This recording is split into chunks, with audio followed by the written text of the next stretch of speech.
Salmo de número 11 diz o seguinte: No Senhor confio, como dizes, pois a minha alma fuge à vossa montanha como o pássaro. O texto do Salmo de número 11 começa com uma pergunta. Ele dizendo: Fugirei com a minha alma para as montanhas, assim como fazem os pássaros? É como se o autor, Davi, estivesse fazendo uma reflexão. Diante desta vida que eu estou passando, que comportamento que eu tenho que fazer?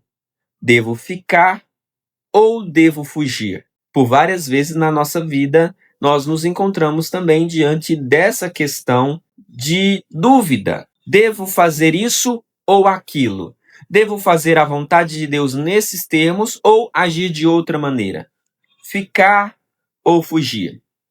Qual é a vontade de Deus? O que Deus deseja para mim? É interessante, irmãos, que, como nós sabemos que este é um salmo de Davi também, quando nós olhamos os outros salmos de Davi, nós sempre vemos Davi falando de montanha. Mas quando Davi fala de montanha nos outros textos, ele não está falando de uma maneira negativa. Ele está falando de uma maneira positiva. Por quê? Porque ele fala do Monte Sião. E o Monte Sião é onde tinha a Arca da Aliança. Nesse caso do Salmo de número 11, montanha aqui não é de forma positiva, e sim de forma negativa. Como é que nós sabemos disso? Porque montanha, quando não é citado um monte específico, como o Monte das Oliveiras, Monte Moriá ou o Monte Sião, e assim a gente poderia ficar até amanhã falando desses montes que existem na Bíblia, quando não são esses montes, os outros montes são lugares de perigo e idolatria. Quando Davi está então fazendo essa reflexão se ele deve fugir para as montanhas ou não, ele está refletindo se ele deve abandonar Deus ou não.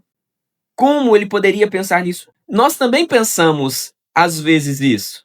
Ou é só Davi que passava por essa situação? Nós também. Por várias vezes a gente pensa: será que eu devo continuar nessa igreja ou devo sair da igreja? Ou devo parar de frequentar a igreja? Devo ficar ou devo fugir? Então é mais ou menos nesse contexto. Uma outra coisa que nós encontramos também é que quando uma pessoa no Antigo Testamento desejava procurar abrigo, segurança, ela não ia para a montanha. Todas as pessoas do Antigo Testamento, quando elas queriam buscar segurança, elas iam para o deserto. Abraão foi para o deserto buscar segurança, o povo de Israel foi para o deserto e vários outros povos também. Por que montanha não era local de procurar segurança? Primeiro, porque tem essa questão da idolatria que era oferecido nos altos montes, e também nessas montanhas tinham cavernas.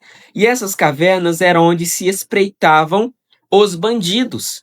Os bandidos se escondiam nessas cavernas, que estavam fixados dentro dessa montanha. Poderia acontecer a mesma coisa que aconteceu com Saul, quando Saul estava desejando aliviar o seu ventre, ele entra dentro de uma caverna e ali ele corre perigo porque tinha bandidos ali dentro. No caso, o bandido era o próprio Davi. Mas essa era uma prática muito comum, que só ia para as montanhas quem eram pessoas muito perigosas.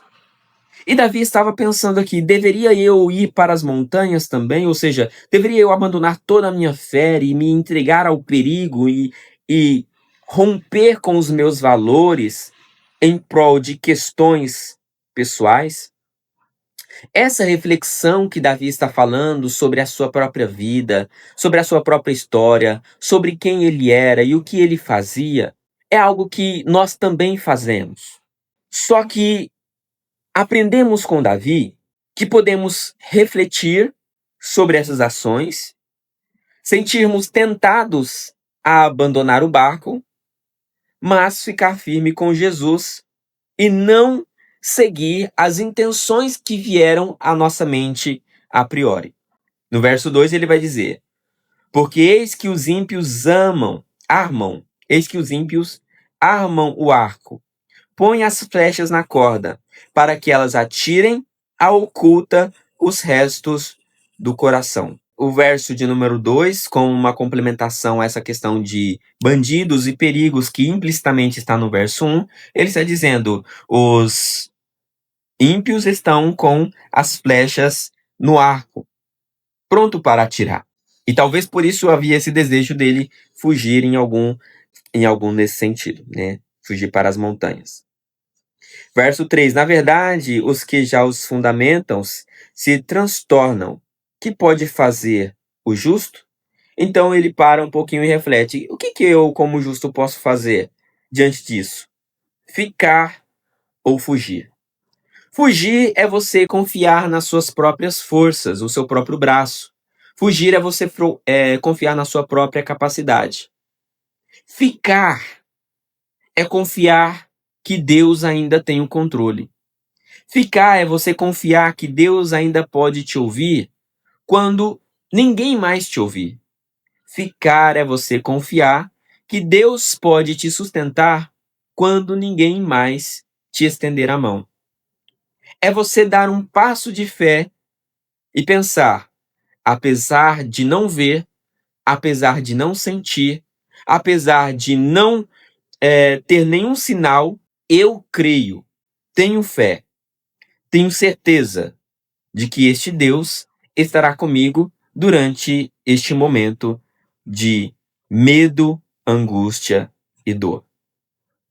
Ou no momento de perseguição também que eu estou sofrendo neste exato momento. Verso 4. O Senhor está no seu santo templo. O trono do Senhor está nos céus. Os seus olhos estão atentos e as suas pálpebras provam os filhos dos homens. O salmista está dizendo aqui: as pálpebras do Senhor ele não dorme, né? Ela não fecha. É como se ele estivesse dizendo o seguinte: quando você fecha esse milésimo de segundo, você perde alguma coisa importante da vida realidade. Nós não percebemos isso porque o nosso cérebro acostumou com essas piscadas e nós não percebemos que nós estamos com uma parte do tempo de olhos fechados. Deus não é assim. Deus não faz esse movimento com as suas pálpebras para fechar os seus olhos. Por quê? Porque a todo tempo Ele está de olho, nos observando e também cuidando de nós. O verso 4 do Salmo de número 11 está mostrando exatamente a grandeza de Deus e a capacidade que Deus tem de olhar para nós e cuidar dos seus filhos. Verso 5. O Senhor prova o justo, mas a sua alma aborrece o ímpio e o que arma a violência. Confirmando novamente o que foi dito no Salmo de número 10. Deus está do lado dos justos e o ímpio, ele aborrece, ele está contra esse ímpio. O verso 6.